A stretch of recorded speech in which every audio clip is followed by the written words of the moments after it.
As long as they're not sitting on. There's the keys there. You might want to take them off. They might get tangled. Yeah. How's that sound? That sounds good, I bet. All right. Lynn Breedlove, thank you for asking me to for inviting me over. Yeah, bud. Anytime. Yeah, that's cool. Yeah. We had salad. Can't make friends with salad. Yeah. You can't make friends with I salad. appreciate Yes, that. you can. You made me a salad. That's right. You're a salad.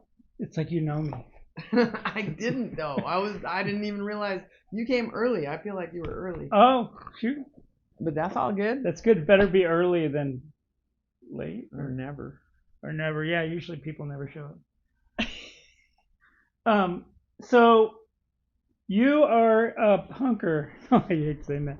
But tell me about Tell me about that. Why do you hate saying that? It's so silly. Dumb. Yeah, it's silly. That's what people who aren't punks. Yeah, I know this us. punker who said that all the time. I got it from him. Yeah, the Up Ivy guy. Oh yeah. Yeah. Which one? Jesse. Oh, Jesse. Yeah, he called it. No, Oh no. The singer guy. Yeah, he called everyone a punker. Punkers.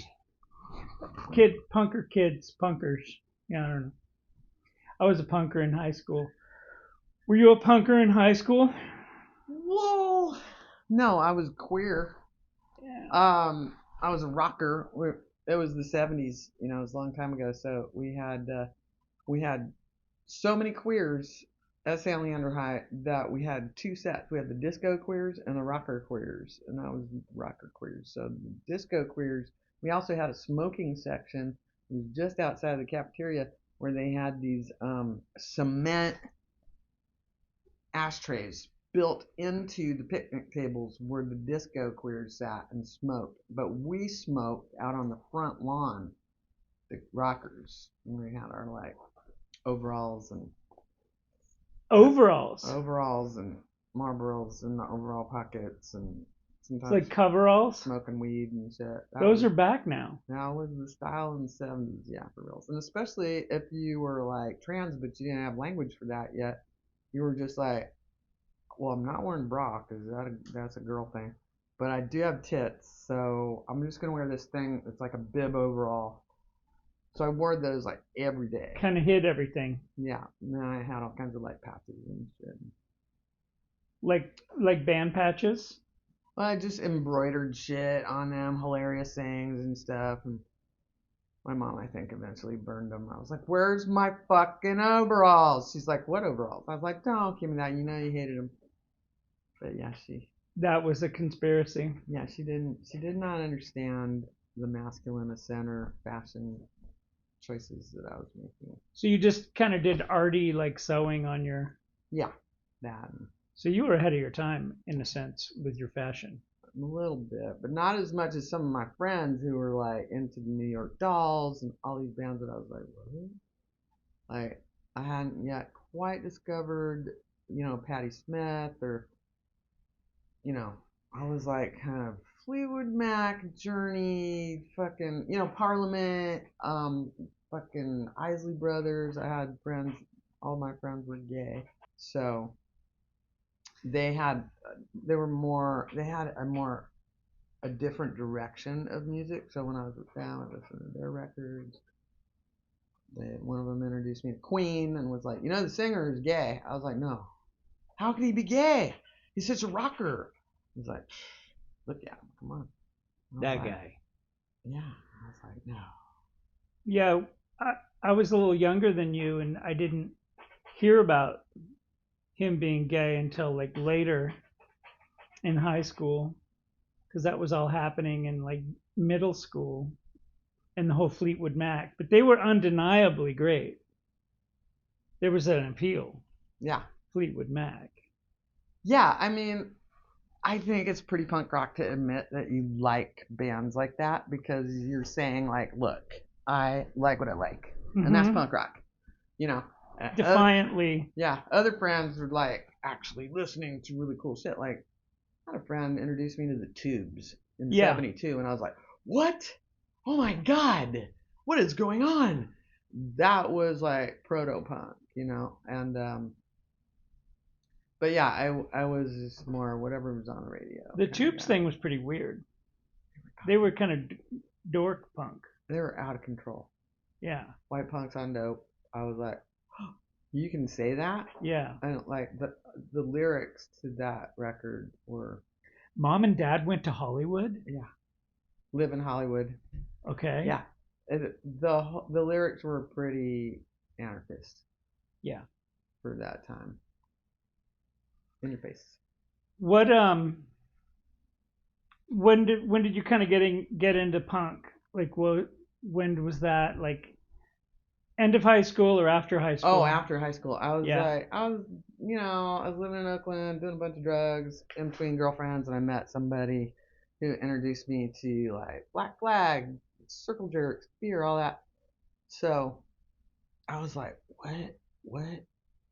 Well, this is really loud and obnoxious. And they're like, yeah, that's right. And they're spinning donuts in a fucking dirt lot in fucking Cloverdale, fucking blasting this shit on their little fucking pickup truck. And I was like, whoa. Did That was did great. that make it better for you? It was like, Like the cutie pie? Like the cutie pie telling you it what? wasn't a cutie pie. It was just my friends. Yeah. Yeah, they had nothing to do in Cloverdale but drink and do drugs and Fair. and have like keggers in their basement and do beer bongs. And so every month they were out in the cemetery pouring out libations for whoever died in a Yeah. drunk driving accident. And that was their life. I thought that was great.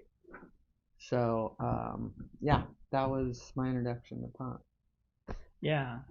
But high school was just like a formative time for you because you were queer and mostly you said there were a lot of queer kids. Well, there was probably like 20 of us, maybe 15. Everyone knew we were queer. We didn't really talk about it. We didn't carry a sign or anything, but people knew. And when the young kids came in, when I was a senior, I overheard somebody going like, "There's that gay guy or person," like I was all, "Yeah, and what?" They're all, because I was old by that time and I'd been around and fucking we ran the Yeah. school, so You were fuck the you. older kids. All my friends were straight. I was hung out with all the gang. I hung out with everyone. I hung out with cheerleaders and the art guys and the theater guys and the fucking jocks and anybody. I just went from group to group telling jokes and being stupid and fucking wackadoodle. So that was my version of punk rock. Was just the anarchy of that. Was yeah. That was the formative reality. And just, get my dad's keys to the station wagon, piling a bunch of gay guys in it, and driving with our fake IDs, which I taught everyone to make, to the end up or wherever, and just being like, I'm the designated driver. And what that meant is you drive with one eye closed. It does not mean that you do not drink. That means that your dad lets you drive the station wagon. That's all it means. But you didn't wreck the station I wagon. didn't. So. I did wreck. Well, there was some other things that happened, but yeah, just like it worked out. You make it happen, whatever it is that you have to do. And the thing is like as a queer at that time, there weren't like queer punk venues, bands. There was Buzzcock, but I didn't even know about them yet. If you want to hang out with other queers, you had to go to the disco and dance and do the hustle. And, which I was a terrible dancer. I was just like, okay, but they led you into the bar. They did because I had like 5 cute young chicken things with me, and they were like, "Oh, okay, I see what's happening here. Mm-hmm. Come on in." Yeah, I remember. I don't know why I was able to go into the end up when I was 15. Yeah, they were all about chicken. Yeah. No, come on in. Yeah. It's good for business. Oh yeah, I can see that you did a really good job on this fake ID with chalk and pencil. We didn't even have fake IDs. You didn't. No. They just come on in. Hey boys. When what year was that? I don't even know. Like 79, 80. Yeah. That was the gay bars, and it's after hours. There were some after hours bars, and they weren't operating legally anyway. No, and nobody cared if you got pulled over for drunk driving. They were just giving you a slap on the wrist, a little warning. I remember one time I got pulled over, had the Volkswagen full of queers, and had a bunch of empties in the back, 58 Volkswagen. And the cop, CHP, looked in back. He's like, "Oh, sure, you got a lot of empty bottles and cans back there, wine bottles, beer cans, all this shit." We were like, "Oh, hiding shit. Probably smell like weed. We don't know what all." And I was like, "Oh yeah, we're heading to the recycling."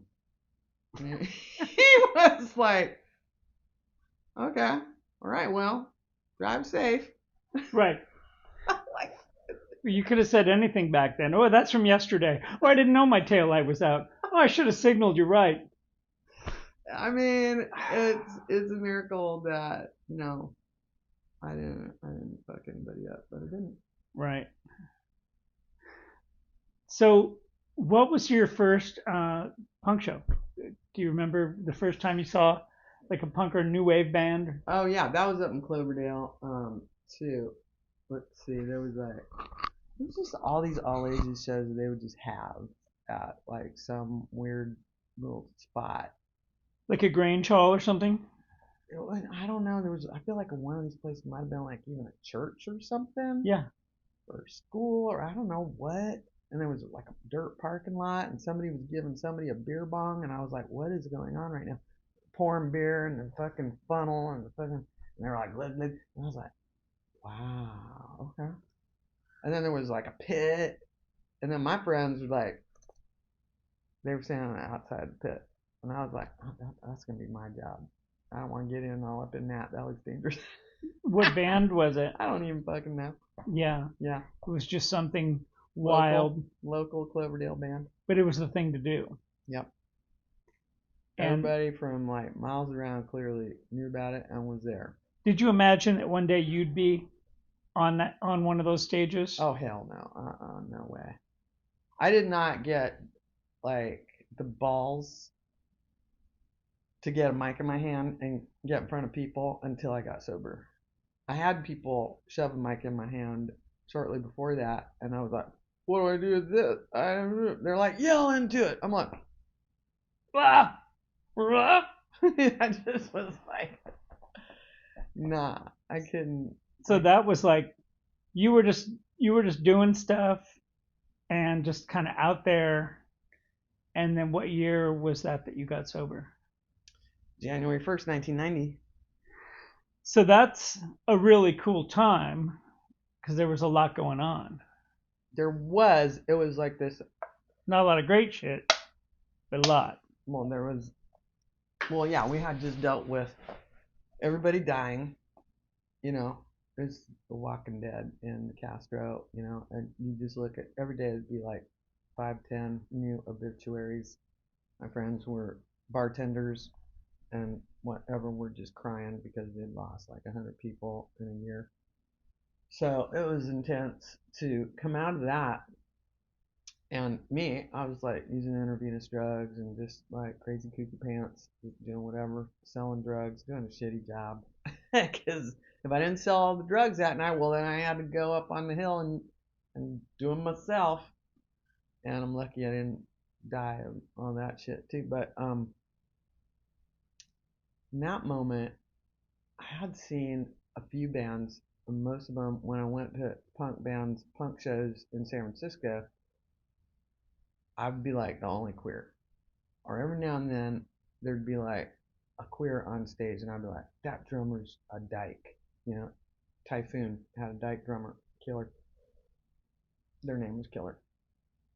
And who I ended up being friends with years later and was touring with La Tigra as their sound and light person and everything. But You toured with La Tigra? no, we didn't, but Killer did. Oh, cool. Killer was their sound and light person, did like all the audio, visual, and all the fancy. Oh, yeah, they're big on that. Yeah. That's a good show. So I'm like, Killer, I saw you. You were the only queer in the room besides me at Oasis. Oh, Back wow. when they had a pool in the middle. I don't know how. Nobody ever drowned in that motherfucker. But that's now owned by, drag queens, and it's a drag palace. Yeah. Yeah, what the name of it is right now. But anyway, so when I got sober, I looked around and was like, all my friends are a bunch of punk rock dykes. Some of them are sober. 8 months into my sobriety, I was like, let's start a band. and there were no, that I could see, any all dyke punk bands. And Leslie Ma had been in one in Colorado, anti-scrun type action, and she ended up being in Tribe 8. So we were all acting like we were the first, but actually her band was the first, but not in San Francisco where like the shit was like, they were in Denver or Boulder, something. So when did you first get to the? When did you first live in the city? What year? Oh, I was living there from like late 80s, like 88. 88. So you survived the real meat grinder of that culture, drugs and everything. Yeah, and most of the time I was in the East Bay. I was here, Oakland, Alameda, Running around and partying just and like I cared less about queers in the 80s than I did about who has the drugs and the alcohol and who's going to give them to me for cheap or free. yeah. And so that was my mission in life. And then afterwards, I had to find a different mission, and that mission was punk rock. So how did you arrive at that? Was it obvious, or what was the mechanism that helped you to discover that? Well, because I've always been a fucking weirdo, and Yeah. I'm my mind was going, we had a lot of energy, right when we got sober. So I was jumping around at some meeting and yelling the lyrics to Manipulate. I had just made up the song. I just want to manipulate my girlfriend. I just want to play games with her head. I want her to do some mental push-ups. I want her to apologize and beg. It's such a sin. It's so wrong. I feel guilty as fuck. And my friend was like, wait, that's hilarious. Make up 5 more of those. Get some pals. Be at my birthday party next week. I was like, what? I was like, oh, okay. So I just did what I was told in those days because with other sober people were showing me how it was done. Like, you just be yourself. I'm like, who is that? I don't fucking know. So anyway, I went to my girlfriend and I was like, do you know anybody that plays guitar and drums? And she was like, yeah, Kat Buell plays drums and Silas Howard plays guitar. I was like, really? Okay, so I called them up. Kat's like, well, I haven't really played drums in 4 years, but I have some in a garage somewhere. Let me get them. And then Silas, I don't know, borrowed a guitar and then stole a guitar, and that was a whole drama. But we we just jumped on stage at the birthday party as instructed, and we played our 5 songs, which we practiced all week in Silas's laundry room, which we dragged a bunch of mattresses in onto the floor and put them all around the walls for soundproofing. Right. Because the guy downstairs was dying of cancer, and And you couldn't bother him. we didn't want to bother him, but he could of course hear everything, and we would apologize, and he'd be like, "No, I love it. It's great. This is good." Did you have a name for that band? Yeah, Venus MV. But of course, there were 500 bands and columns, news columns, and some fucking bunch of lesbians in fucking Midwest sent us A bunch of Venus envies all over the everybody. It place. was Venus MV. Don't sue Lynn. They did. They threatened to sue. And we were like, oh, this is a badge of honor, man. They already know about us. We've only played 1 show, 2 shows, and their lawyer sent us a letter on letterhead, a cease and desist. So I would come into band practice every day with like 10 new names, Meow Mix, Clitty Litter, whatever the fuck stupid ass names. It had to be dykey, and it had to have something to do with, to let you know the word Ikes, and it's about body parts. So, and they were like, no, those are terrible names. No, no, no. And then finally one day my friend was like, oh, Tribe 8, because tribadism is like old school word for lesbianism, and it'd be like Tribe 8, get it? And I was like, and then I woke up in the middle of the night, and I was like, that is good, Tribe 8. And you knew when you found the name. I told my girlfriend, and she was like, could work. And I told my band, and they were like, sure, okay, fine, just stop bringing in names. I feel like if your girlfriend's not that excited about something, you know it's pretty good. Maybe. Does that ring true for you? Well, that particular girlfriend was usually not excited about a lot of Very stuff, much. but she was very supportive, and Okay. she was her sister was in Lunatics, Oh wow. and she had a cassette tape of the Lunatics, and she was like, check these guys out, and I was like, oh wow, these guys are great, they can do it, we can too.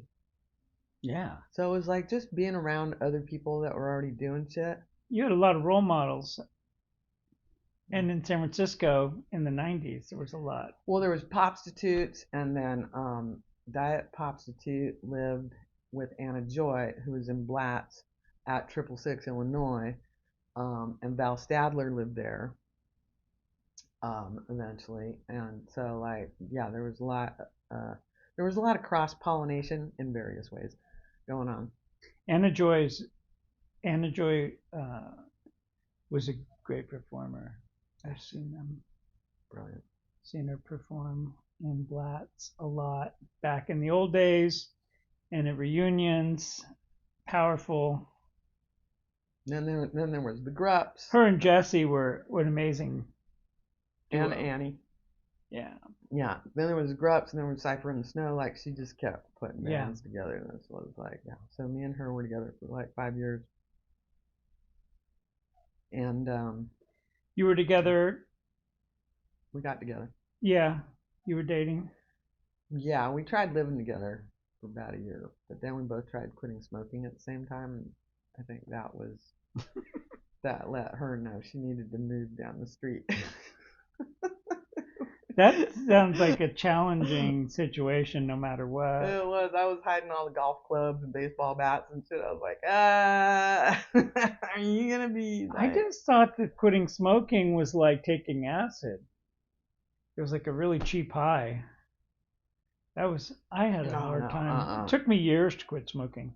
We were okay, I think, unless we're PMSing. And then if we were PMSing, and you know how people are, girls, when they live together, they sync up. And so both of us PMSing and not smoking, it seemed like a dangerous situation for me to be in. So okay. I was like, but we had separate bedrooms, so yeah. I just closed the door. So Tribe 8 became a pretty big band. In certain circles. Yeah. I mean, by the time I heard of Tribe 8, it was in the 90s, and I was at Gilman. I was involved there at Gilman Street Project, and I was coordinating. And by the time I heard of your band, it was because you were the headliner at Gilman. I don't remember Tribe 8 before that. I know you didn't start off. Nobody starts off as a headliner, but like you did a lot of stuff with Tribe 8. You did a lot. You toured. Well, MDC took us on tour to Europe, like in '91, which was like crazy because it's huge. Yeah, because well, basically, I think we sucked at that time. We didn't know what we were doing, but you know, we were out there. We were running around half naked, cutting up rubber dicks, yelling about gang rape, gang castrate, and all this shit. No shirt, whatever, you know. So we're definitely a phenomenon in the visual aspect. I feel like people would say, well, they're great on stage, but if you just listen to their record, they're sucky to mediocre, you know. And I was like, yeah. I mean, I was trying to figure out how no argument from you. How am I gonna sing? Am I gonna try to, you know, emulate this singer and that singer? And pretty soon I did develop a style, but it took years. So every record that you listen to has like a different style of me singing. Yeah. Yelling, whatever. So first one I called the Dying Cow style. Yeah, it's just terrible. Yeah. Well, do you think the music got better though with the playing? I mean, oh yeah. By the time you were back from Europe, everyone eventually learned how to play their instruments. People took some lessons, some people didn't. I took up with Jello Biafra's vocal coach Kathleen Hanna sent me a little cassette tape of her vocal exercises so that I wouldn't lose my voice 3 weeks into tour, and yeah, it got better. Wow. So you had some friends that were really doing the deal that helped you Yeah, early on to not suck. yeah, they believed in us for some reason. I mean, you had Tri-Bates had a really awesome message, just really and a really awesome presence, as I recall. Well, that was really what it was about. I mean, when you say that you want to talk to people about politics, it's like that was what it was. It was me having a soapbox. It was all of us having a soapbox eventually because I would get up there with the microphone and go, I think this, I think that, blah, blah, blah, blurt, blurt, blurt. And after like a few of those shows, the band was like, you're saying a lot of stuff we don't necessarily agree with. And I was like, oh, well, that's easily resolvable. It's everybody gets a mic.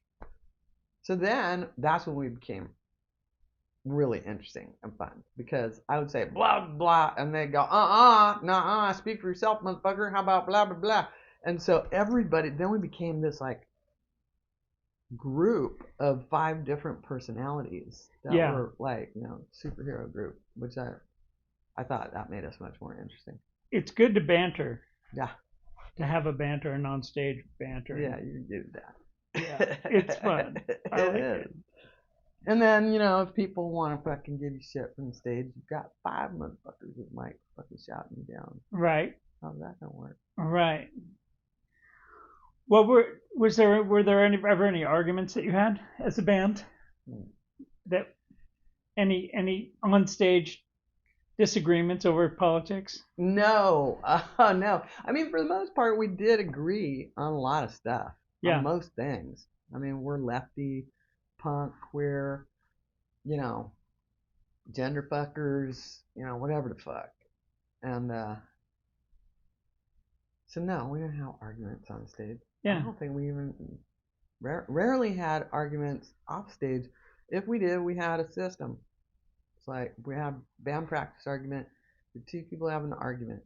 Step outside into the hallway. We're at Secret Studios, and like me and Silas would go out and smoke. And like go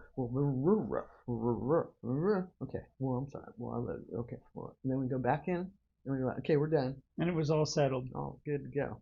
Or other people we would be hearing about other bands that were more successful than us, like punk dykes. Not gonna name names, just saying that one time we were on tour and we heard somebody threw a laptop at someone's head in the band, and that drummer left in New York. They were from the Northwest, and we were like, that doesn't sound good. I'm glad we don't do that. Also, we had a mediator a couple times actually sit us down and be like, okay, sounds like you're saying this, you're saying that. Why don't you guys? Find a middle ground, How can settle it. That's make some that's cool. agreements? Will you not do that anymore? Sure. Okay. So how about you guys make an agreement and then sign it here and So what was the longevity of Tri-Bait? 15 years. Wow, that's cool. And you did a lot. Ultimately, you went on a lot of tours and played a lot of shows and put out Yeah. how many records? We did 2 European tours. We did several U.S. and Canada tours. We put out like 4 full-length albums. Nice. A bunch of 45s and like splits with other people and stuff. Yeah, yeah. Very productive band. How do you think that the early you in the 90s would react to today's like woke, like keyboard warrior children? How about that for a question? Oh my God. When we first started, we didn't. Okay, it was such ancient technology. We didn't have phones. What we had was what NBC taught us was you get this little thing from Radio Shack, um, that made the sound of quarters dropping in the phone, and we called it Ocean and Bottle. So you'd call and you'd go like, dial the number, and this operator would say, it was not an operator, it was a robot, would say like $3.50, and so you count how many quarters that was, and then you click the button however many quarters that was, and then they'd say, go ahead with your call. So we didn't pay for phone calls, but we didn't have a phone. We didn't have laptops in the car. People had like Walkmans. Sometimes people just would like be blasting whatever on the fucking cassette player on the ancient Cell phones van. weren't common. We didn't have any. We didn't know about They them. weren't common until the late 90s. Yeah, so it was very 3D. Everything was very 3D. If you wanted to sleep and Leslie Ma was up front blasting Sonic Youth, you'd be like up there in the shelf yelling, "Hey, can you turn that shit down? I'm trying to sleep. Put on earplugs." You know, it was like that. It wasn't Okay. everybody wasn't sitting there with their little headphones on, doing their own thing, looking at their phone. It was great because you had to deal with each other. It was a very analog life for sure. You had to accept each other, like the whole person. You didn't have to, but it's sure gonna make your life easier if you did. We made fun of each other. You know, we had fucking funny games in the van. Like if you left anything of yours in the van, and went into the bathroom at AM/PM or whatever, we could like put on your glasses and your hat and impersonate you. And so we did that a lot. Impersonate Slade. She was always leaving her glasses around. She'd be like, "What are you guys doing?" um, we just made up stupid shit to entertain ourselves. It Yeah. was really good for creativity. What was like one of the best shows that you ever saw? Saw? Yeah. What's like a band that really moved you, or like just a performance that you saw that you were like, that's just. Well, Kathleen Hanna, for real, is like King Kill. I was just like, oh, okay, that's how it's done. So like when 7 Year Bitch, L7, Bikini Kill, um, I was just like, what the fuck? This is why. Because at first I was like, well, we're not making it because we're a bunch of dykes and running around chopping up rubber dicks half naked, and that's why. And then actually watching Bikini Kill in action, I was like, I can't beat that. I cannot beat that. I'm sorry. Like the voice that came out of her, like the gorgeousness and the rage out of this tiny person. Yeah. The conviction and the. Yeah, and like the dudes want to fucking yell something and her just having a fucking snappy comeback. Really, motherfucker? How about bruh, bruh, bruh? And they were like, okay. I was like, Yeah, she would shut it down. yeah, that was amazing to watch. Magic. It's like seeing someone who just has a big hammer and it's just their wit. Yeah, genius. Just being able to witness that, it's amazing. Agree. No, it was beautiful to watch. And the crowds, the crowds of those kind of shows used to be full of a bunch of like gnarly death bitches and little teenagers, teenage girls, Yeah. punk rock, queers, and like L7 shows used to be like all these hags at the front. Hags were like punk dykes. Just like seriously, no holds barred. Like they couldn't even go in the bathroom at a fucking dyke bar without getting fucked with. And they'd be like, "Fuck you, motherfucker." They were just, we were all just high as fuck. I was a hag too, but I was the only sober one. But we'd be all up front for the L7 show. Just like Queegis, that's the person with the L7 tattoos on the leg on the was it Bricks Are Heavy Okay. album cover. She was a roadie for a while, but just later it became like this kind of sausage party thing, and we were like, that's not as fun, but okay.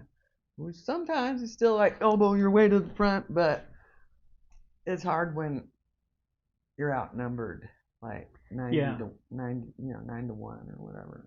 It's like not as good, but still they still pointed to us. They still see you in the crowd, they recognize you, and they're like, What would you say to what would you suggest for any young queer person who wants to make music and express himself? What's your advice?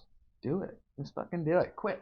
Like, some kids would be like, I want to start a band, but first we had to practice in the garage for 5 years. I go, no, you don't. Go out there and practice on your friends. You know, that's how you do it.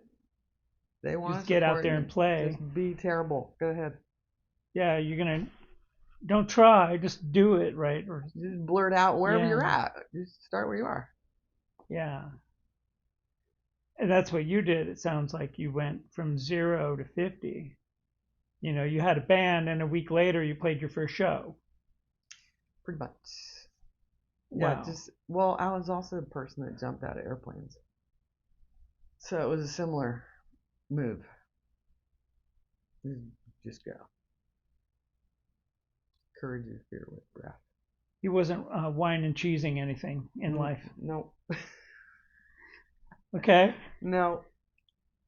So where you stand, like what are Lynn Breedlove's politics like?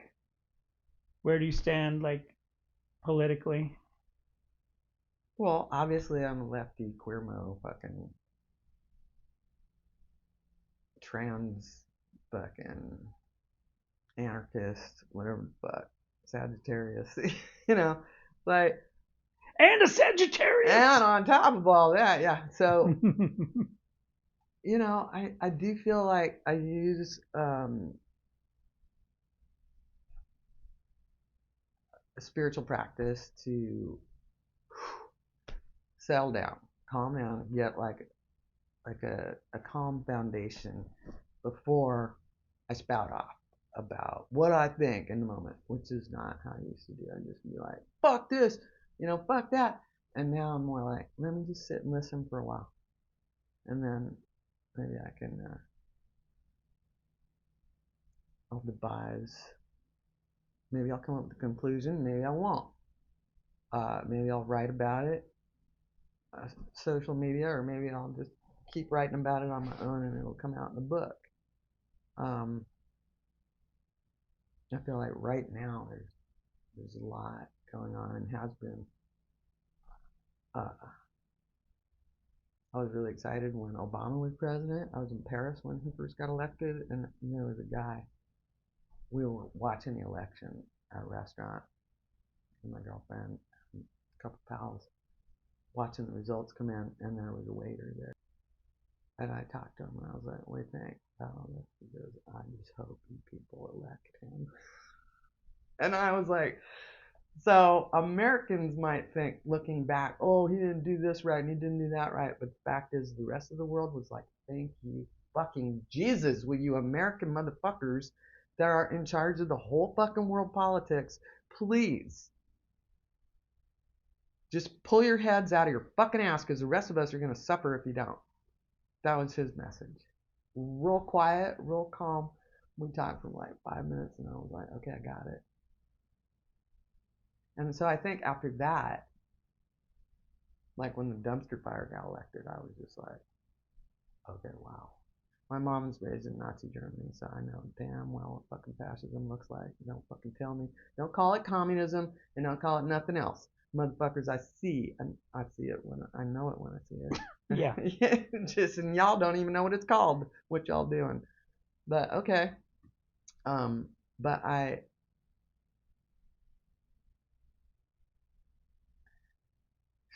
hesitate to say this because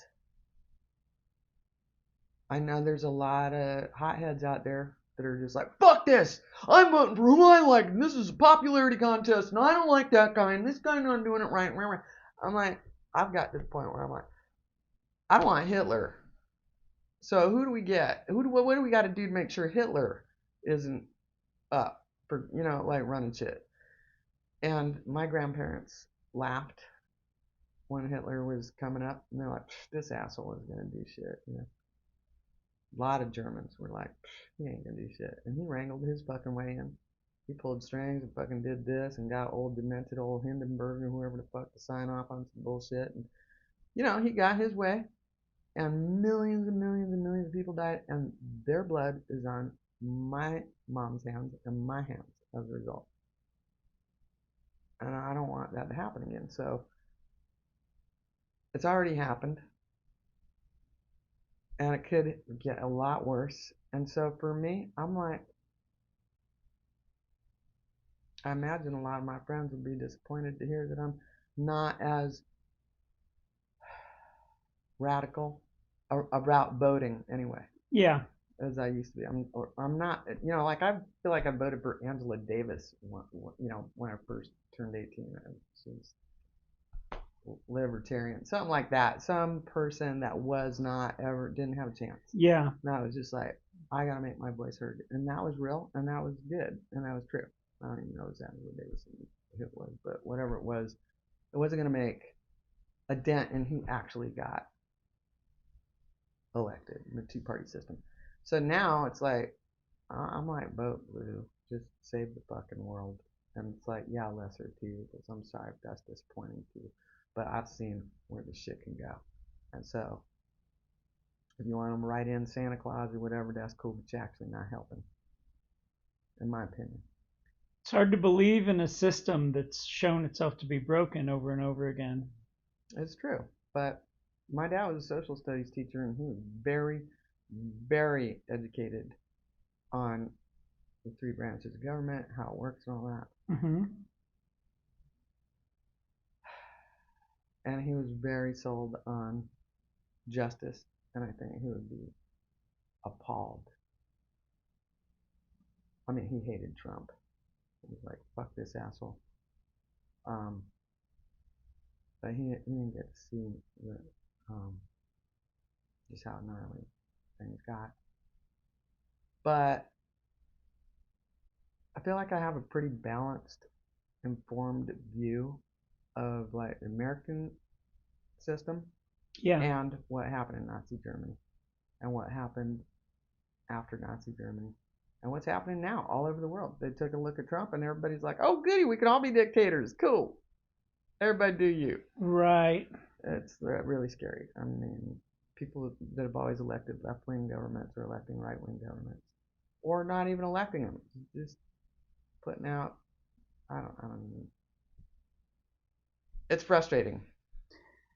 I'd like to think that if we all just did the right thing and voted correctly, and hit the streets, wave sign, all the stuff, but we're gonna have to really step it up. Then we cannot afford to fuck around. The whole thing is hanging in balance right now. So I don't know what that means to everyone else. I'm not going to tell everybody else what to do. But you ask me what my politics are. My politics are, don't fuck it up. I mean, it being December before an election year, this is a crucial time. Everyone's got it on their mind. Mm-hmm. You've got it in your mind. I'm thinking about it all the time. What's going to happen? What can we do? What are our choices? There's maybe little hints at things possibly being different somehow. Do I trust the media, what they're feeding me? Do I trust, what? Mm-mm. It's very complicated, the modern choice of an American, complex. Well, yeah, in the whole world. I mean, my mom would read online 3 different newspapers in 3 different languages every day because when she came here with my dad, they were watching TV and they were showing, you know, the, the camps and they were showing bulldozing bodies. And she was like, that didn't happen. And they were like, excuse me, this is 56, 57. They were like, really, Kraut lady? That happened. These are newsreels. And she was like, oh shit, oh my god. They have managed. The Germans not only propagandized the Germans, but then when the Americans came, they didn't want the Germans to be too upset and too depressed that they weren't going to be able to work their little economic miracle, so they kept the Germans, no, let's just keep rebuilding, or just keep gathering up the rubble and you're going to find a nail and we're going to build. So my dad went over and taught Germans how to play basketball and try to keep your spirits up. Let's go, let's keep, because they wanted to remake Japan and Germany and America's image. So propaganda is real. We actually don't have that excuse anymore because we have access to a lot of information from a lot of different sources. But the AI shit, that's scary to me.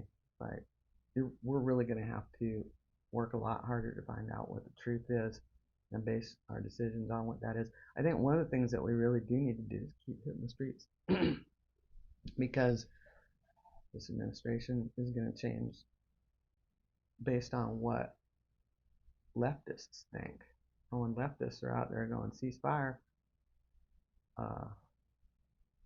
they're going to realize that their contingency is not going to be voting for them if they don't fucking listen. So I think it's really important. And I think social media plays a big part in that too. Yeah. So what do you think that AI is going to be asked to do to us by the bad actors that are behind the curtain, whoever that is? How gnarly that's going to be. We're just not going to have objective truth available.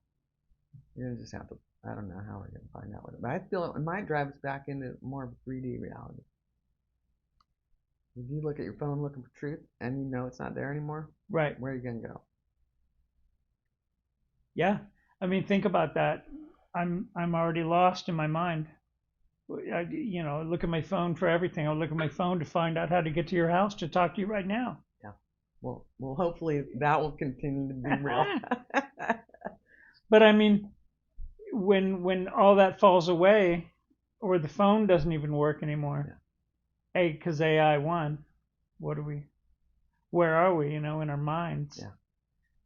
We're on the street. We could still talk to each other. I was in Lisbon a few years ago, doing a little book tour.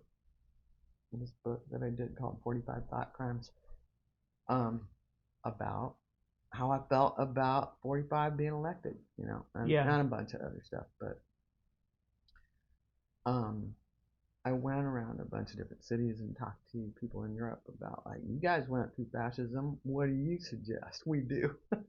And we had these like really great interactive conversations. One of the things I did in Lisbon was I went to the Museum of Fascism, and they had all these pictures on the wall of all these resistance fighters. They lived under fascism for 4 years under Salazar. And one of the people up there on the wall with Portuguese resistance fighters was Mandela. And they had this, like, these white kind of chalk, I don't know, people. It was like set up like these dummies, statues, making zines and like typing with this like typewriter that had like a shell over it so that you wouldn't be able to hear the typing. And then this person looking out the window, all paranoid, looking for. And I was like, but those people, the woman that I was staying with, her mom was one of those resistance fighters. And you know what? By people showing up together and making zines and distributing this information, and by raising their kids who were in the army, and just continuing to talk with each other, one day, those kids drove their tanks right up to whatever their version of the White House was and was like, get the fuck out. And Portugal became free. They took their country back. Yeah. So where's the best place to buy your books for someone who's interested in Manic Deep Press? Great. You have a couple of books, at least, that I know about. How many books have you written? 3. 3. Well, I'm in the process of writing another one, but nice. It's taken a very long time. Look at that. Writing. It's a memoir, so like shit keeps happening. So I'm like, well, but wait, and then my dad got murdered, and I feel like he was like, wait, this memoir is mostly about your mom in Nazi Germany, but I got a really good ending for it. So. Right. Yeah, my stepbrother killed my dad and my stepmom like 3 days after George Floyd was killed, and it was just the beginning of the pandemic. Like, It's just an unfathomable loss. You were close with your dad, right?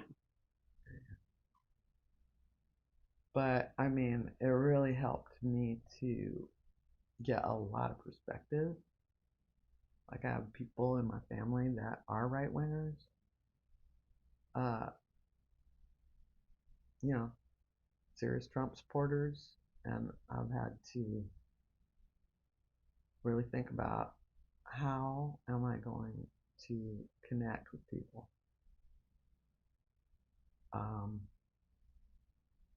and discern who I'm going to talk to and how. And I feel like that's a challenge because the country is super divided right now, and we can either do that and it's just going to split down the middle, or we can try to